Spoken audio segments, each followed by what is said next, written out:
So we've followed this whole journey of King Asvapati, 300 pages of it. And we've seen finally, the vision of the Supreme Divine Mother and their conversation. And finally, her promise. Last week we read her promise in fulfillment of all that he has done and his prayer, his aspiration. She says, one shall descend and break the iron law. Nature shall overleap her mortal step. Fate shall be changed by an unchanging will. This is the promise of the birth of Savitri.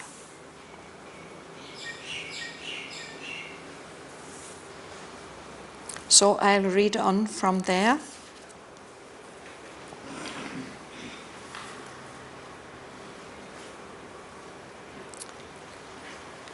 As a flame disappears in endless light, immortally extinguished in its source, vanished the splendour and was stilled the word.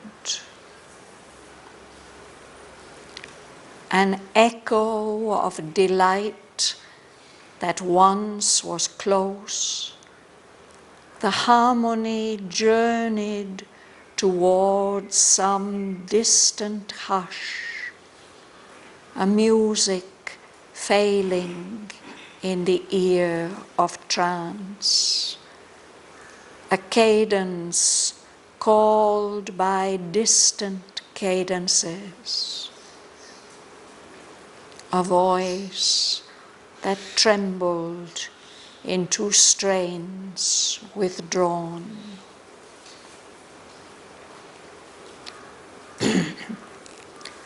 Her form retreated from the longing earth, forsaking nearness to the abandoned sense, ascending to her unattainable home. Lone, brilliant, vacant lay the inner fields. All was unfilled, inordinate spirit space, indifferent waste, a desert of bright peace.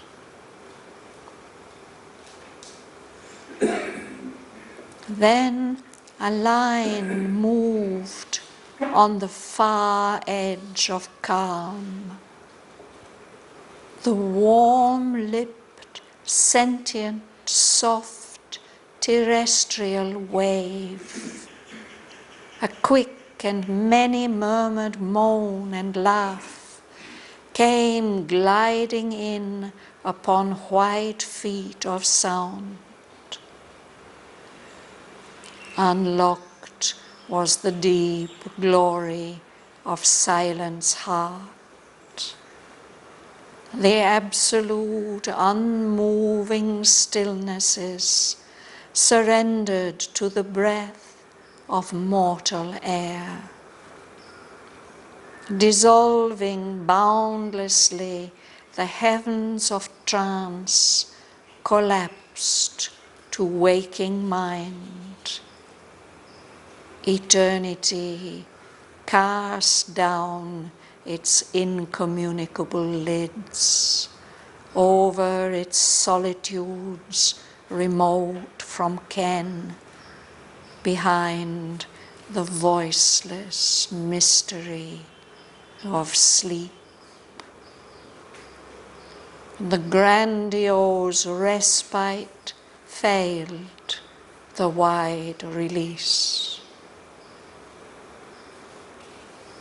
Across the light of fast receding plains, that fled from him as from a falling star, compelled to fill its human house in time, his soul drew back into the speed and noise of the vast business of created things.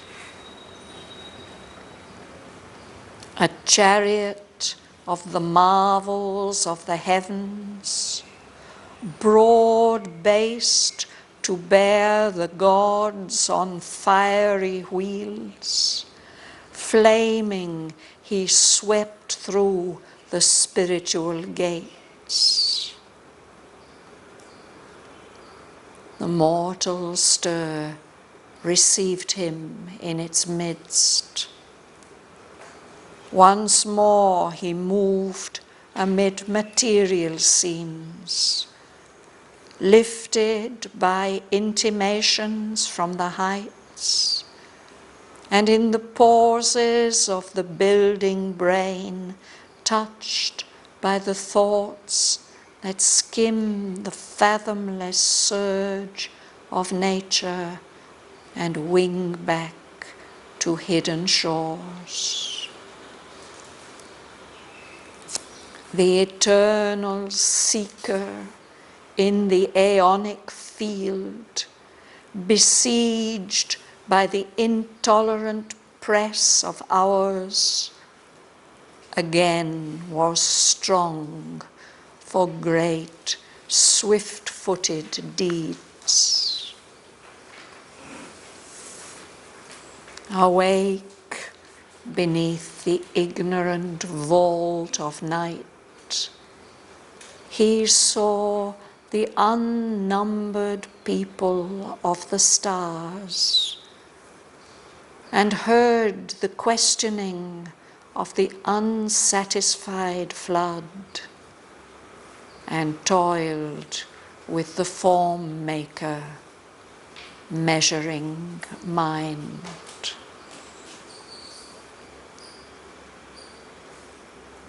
A wanderer from the occult, invisible suns, accomplishing the fate of transient things. A god in the figure of the arisen beast, he raised his brow of conquest to the heavens, establishing the empire of the soul on matter and its bounded universe, as on a solid rock in infinite seas. The Lord of life resumed his mighty rounds in the scant field of the ambiguous globe.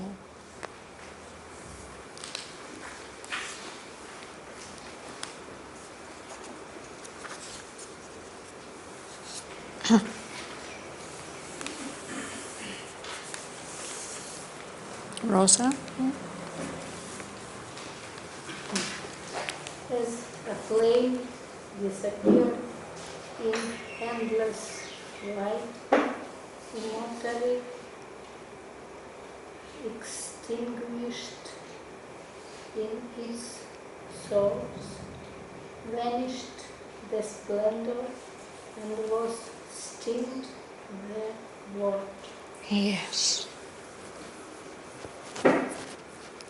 So there's an image, if you have a little flame, if suddenly there's endless brilliant light, you don't see the light of that little flame anymore.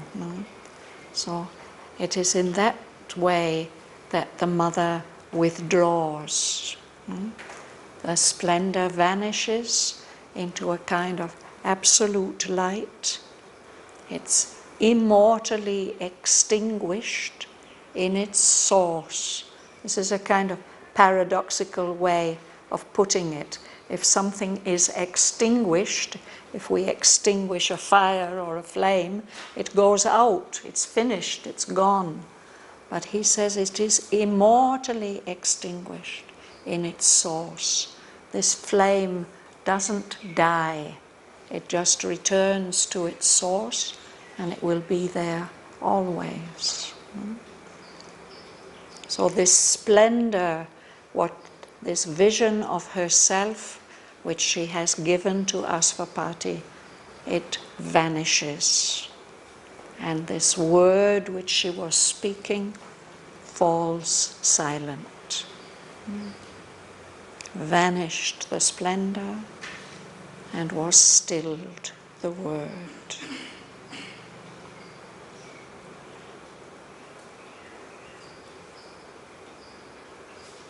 Francesca? An echo of the light that once was close. The harmony journeyed towards some distant hush. The music fading in the ear of trance. A cadence called by distant cadences. A voice that trembled into strains withdrawn. Mm-hmm. So that wonderful sound of the mother's voice is prolonged. The word is stilled, but there's a kind of echo of that beautiful sound of her voice. That delight was close to him, now it's not close anymore, but that echo is traveling, that harmony is traveling towards some distant hush, fading away into silence. It remains echoing in the inner ear, a music failing in the ear of trance. He'd been in trance, hearing. Now that the sound, the memory of that voice is failing. The cadence, this is also a word for music, particularly for music which is coming to an end, which is coming back to the bass note.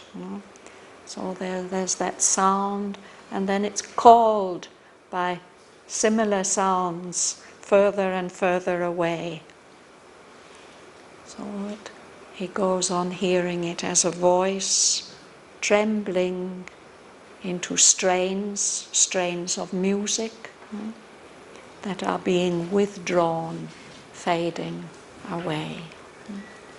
A voice echoing.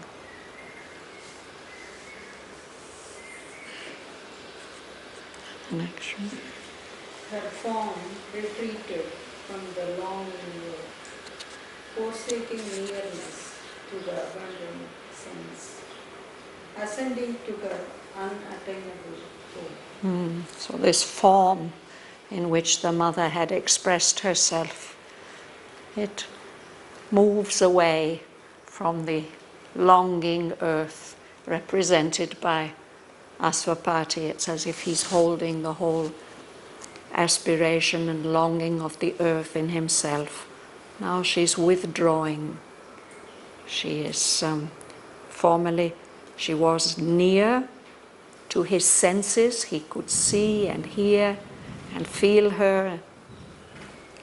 She's leaving, forsaking, abandoning that nearness. And his senses feel abandoned. They feel bereft, that something beautiful has gone away. But she is ascending to her home, which is unattainable. It can't be reached. Can't be. He can't reach there. Prasanna? Lo, delayed, vacant lay the inner fields. All was unfilled, inordinate spirit space, indifferent, waste Yes, desert of bright peace. So those inner fields, the spaces of his inner self, now they feel abandoned, they feel alone. They're still brilliant, full of light, but they feel empty, vacant. Something is missing. They are indifferent. It's as if there's no interest anymore. The mother's presence has gone. No? They're waste like a desert. It's full of bright peace, but nothing attractive there. She has left. A desert of bright peace. Martin? Then a line moved on the far edge of calm. The warm-lipped, sentient, soft, terrestrial wave. It weeps in many-murmured, moan and laugh, came gliding in upon wide feet of sound. So there it's like a desert, and then far away on the horizon of this desert, something moves, and it's like a flow of water coming, a wave. It's a soft wave. It has warm lips, it's living.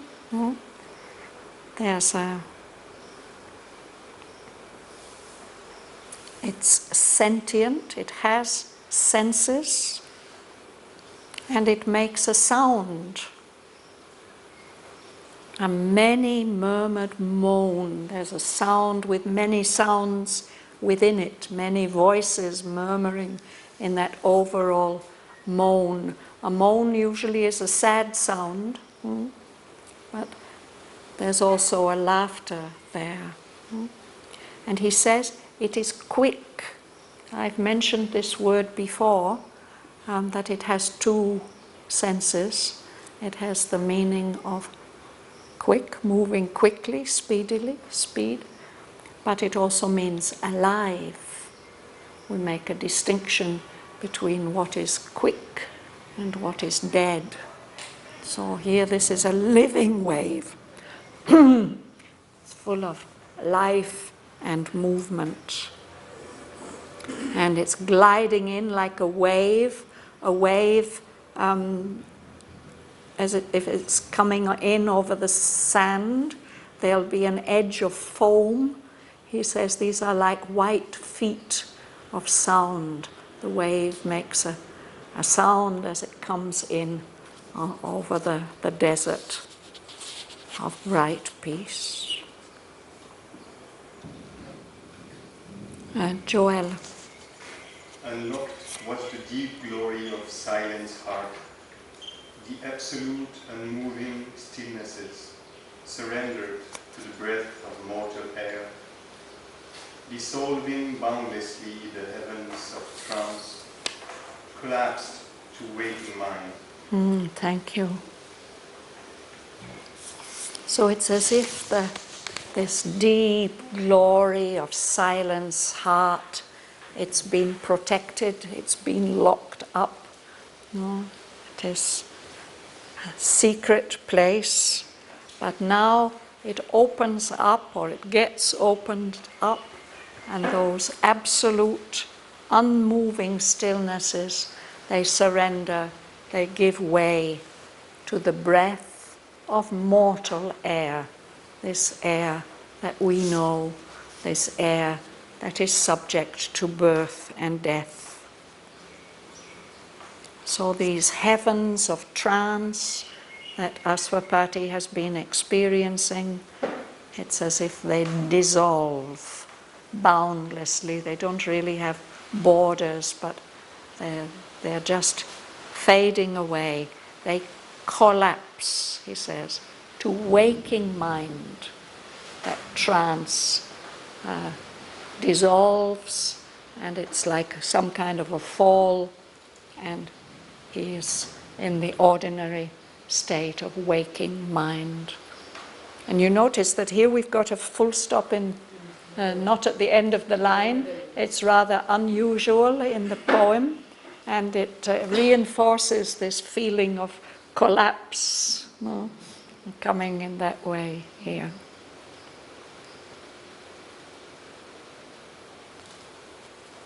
Mahalingam. Eternity cast down its incommunicable lids, all its solitudes, remote from ken, behind the voiceless mystery of sleep. So it's as if the eyes of eternity have been open. When he says lids, it suggests the eyelids. Now it closes its eyes, it casts down these lids, these eyelids, which are incommunicable. We can't say anything about these eyes of eternity, these eyelids. There's some kind of mystery, and by closing the eyes, it hides those solitudes, those lonelinesses that are remote from ken. Our ken is what we know, what we understand, what we can grasp.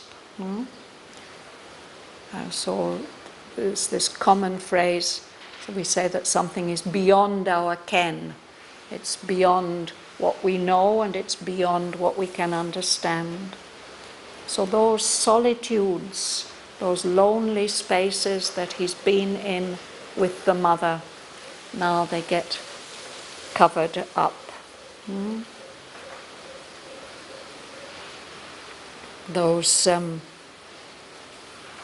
solitudes are now lying behind this voiceless mystery of sleep, as if the eternal being has withdrawn into its sleep state, its state of deeply indrawn and concentrated wisdom.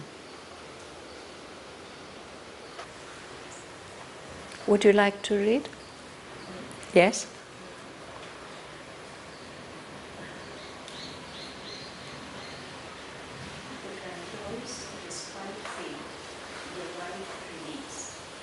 Across the light of fast receding flames that fled from him as from a fallen star, compelled to fill its human house in time.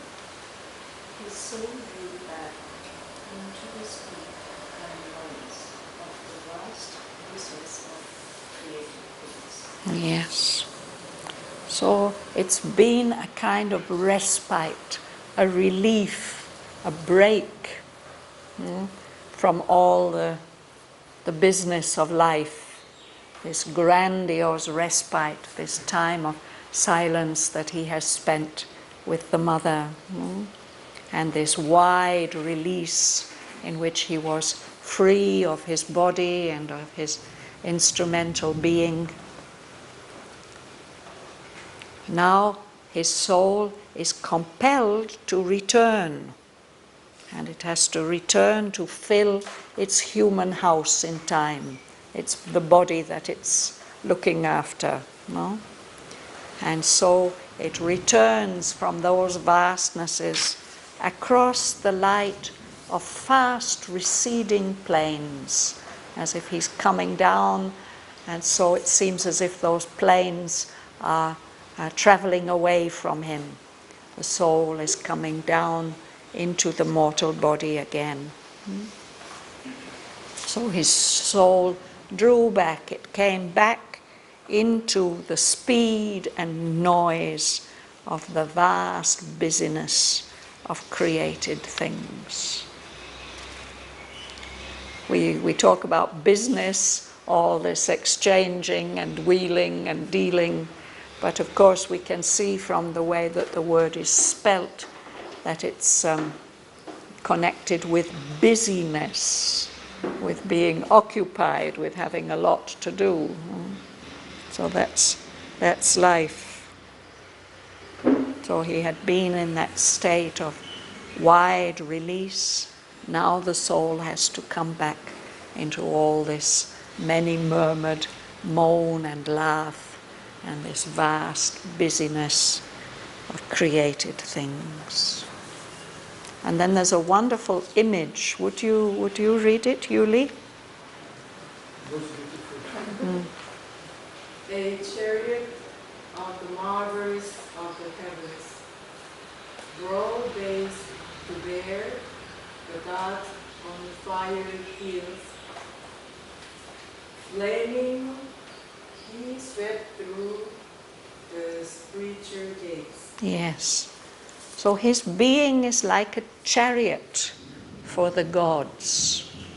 This is an image which is used in the traditional stories about these great rishis who join the gods, who offer the gods their capacities, their energies, their will, their strength, to help the gods in that battle against the forces of darkness.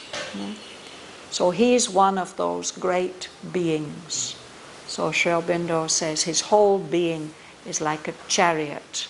We have these images of King Pururavas, for instance. Sri Aurobindo has written a poem about the story of King Pururavas and the Apsara Urvasi.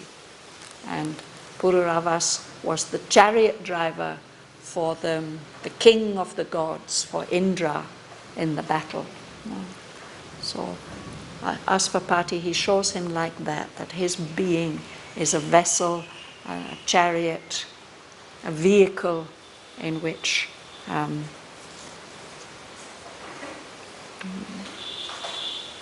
he can carry the gods on fiery wheels, full of energy. So with all that energy, bringing the powers of the gods with him, flaming, he sweeps through these spiritual gates and comes back into the world like that. The mortal sphere received him in its midst. Once more he moved amid material scenes, lifted by intimations from the heights, and in the pulses of the building brain, touched by the thoughts that skim the phantomless search of nature and wing back to hidden shores. So here he's received back into the mortal stir, the movement of the human world. It receives him into its midst. So once more, he's moving amid material scenes. Actually, we've been following him on his journey from level to level ever since he started to rise up the world stair.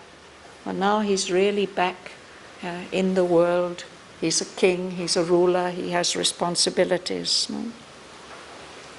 But he's still uplifted sometimes by intimations, by messages or hints from the higher levels. And when the building brain, the active mind pauses, when it becomes silent, then he's touched by thoughts, those thoughts which just come down like great birds and skim the fathomless surge of nature, as if they just touch the sea for a moment or the lake, and then they wing back to where they came from those hidden shores. There are thoughts that are not products of human brains, not coming from the lower levels. They come from above, they just touch for a moment, and then whoops, off they go again. They come in the pauses of the building brain. To skim, it means just to touch the surface of the water. And then they fly back to those hidden shores on the higher levels. James. The eternal seeker in the ionic field, besieged by the intolerant press of powers, again was strong for great swift-footed deeds. Mm-hmm. So here King Aswapati is referred to as the eternal seeker. That's what he embodies, that's what he represents, that eternal aspiration and seeking and longing, which is, of course, a representative of the divine in us. Here he is in the field, the aeonic field, the field of vast time. But in the mortal body, he's besieged, he's as if he's being attacked by the intolerant press of the hours. That's what we experience all the time. No, hurry up, it's time. Do the next thing. So here he is again. He's his royal, powerful personage, strong for great, swift-footed deeds, big, powerful, important actions that have to be undertaken quickly and promptly.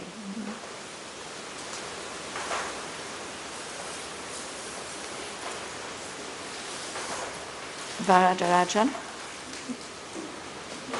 Beneath the ignorant walls of night, he saw the unnumbered people of the stars, and heard the questioning of the unsatisfied breath, and toiled with the form maker measuring mind. So now he's back on earth, he's awake in the night, this ignorant vault, this covering of darkness, the night sky. He sees in the night sky those unnumbered people of the stars, each of them a being representing a truth, a light. He sees them there lighting up the night of ignorance. And he hears that questioning of the unsatisfied flood, the flood of life. Why, what, where, when? Always unsatisfied. And the tool that he has to use is the form maker, measuring mind. Mind that assesses limits and possibilities, creates forms, and he is a master of the mind. He uses that. He toiled with the form maker, measuring mind.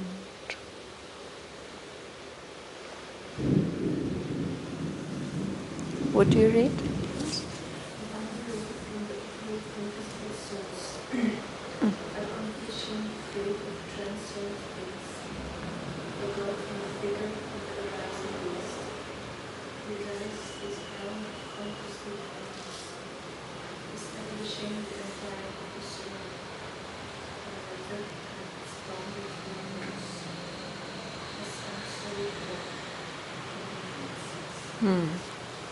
So again, this is Aswapati. He comes as a wanderer, a traveller from those countries, those regions which are ruled by suns, great burning lights of truth, which are hidden and invisible to us.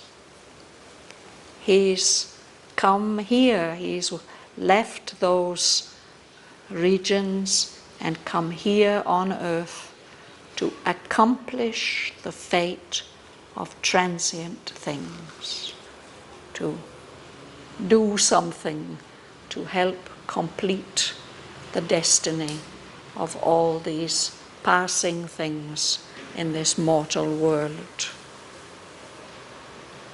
In his inner being, he's divine, he's a god. But here he appears in the figure of the arisen beast.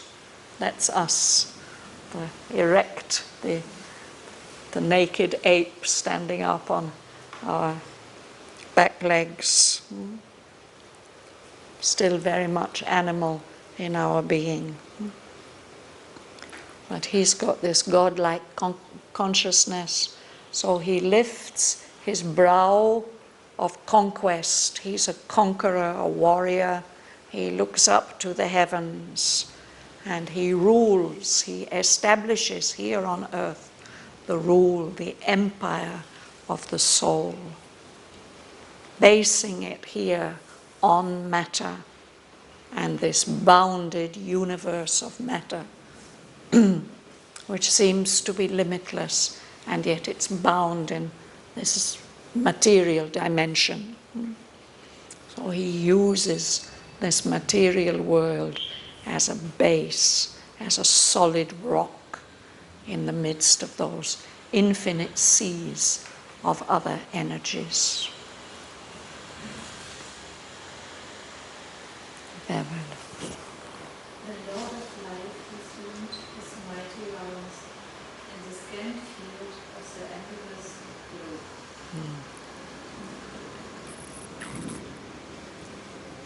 So here he's called the Lord of Life. His name is Asvapati. That means the Lord of the horse, the life energies. So he's completely in control of the life energies, not only his own life energies, but the life energies of the universe. And now he's come back to the earth and he takes up again his mighty rounds, as if he's going around and looking and seeing everything that's happening. And for him, he is so mighty in his rounds, this field of the earth seems to be very limited. Scant means not enough. Small, the small field of this globe, this ambiguous globe. It's ambiguous because it seems to contain all the dualities, all the opposites. It's difficult for us to discern any clear trend and say it's like this or it's like that. It's very difficult to understand this complex and ambiguous globe. Ambiguous, that has more than one meaning. So.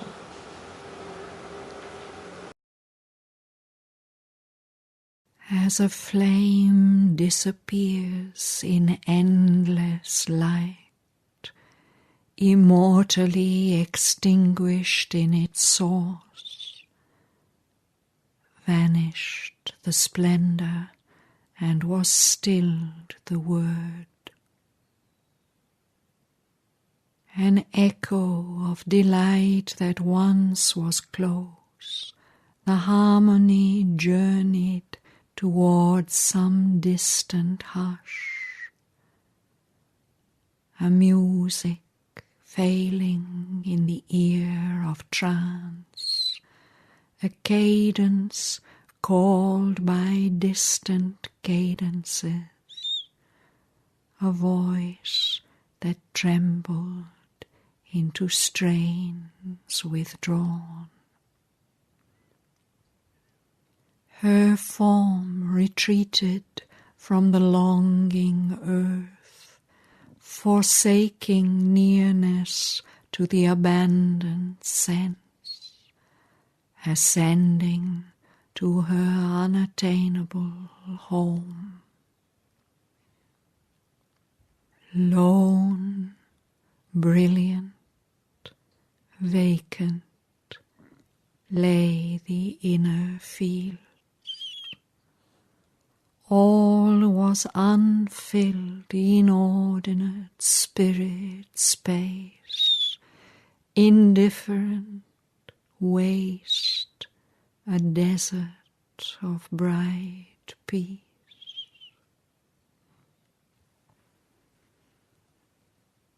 Then a line moved on the far edge of calm, the warm-lipped, sentient, soft, terrestrial wave, a quick and many-murmured moan and laugh came gliding in upon white feet of sound. Unlocked was the deep glory of silence heart, the absolute unmoving stillnesses, surrendered to the breath of mortal air, dissolving boundlessly. The heavens of trance collapsed to waking mind. Eternity cast down its incommunicable lids over its solitudes remote from ken, behind the voiceless mystery of sleep. The grandiose respite failed, the wide release. Across the light of fast receding plains that fled from him as from a falling star, compelled to fill its human house in time, his soul drew back into the speed and noise of the vast business of created things. A chariot of the marvels of the heavens, broad-based to bear the gods on fiery wheels, flaming he swept through the spiritual gates. The mortal stir received him in its midst.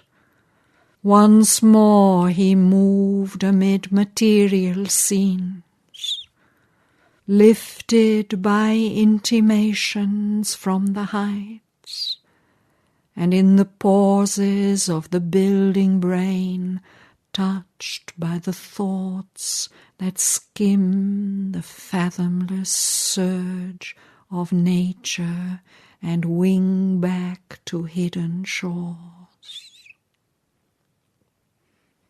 The eternal seeker in the aeonic field, besieged by the intolerant press of hours, again was strong for great swift-footed deeds. Awake beneath the ignorant vault of night, he saw the unnumbered people of the stars, and heard the questioning of the unsatisfied flood, and toiled with the form maker, measuring mind. A wanderer from the occult invisible suns, accomplishing the fate of transient things, a god in the figure of the arisen beast, he raised his brow of conquest to the heavens, establishing the empire of the soul on matter and its bounded universe, as on a solid rock in infinite seas. The Lord of life resumed his mighty rounds in the scant field of the ambiguous glow.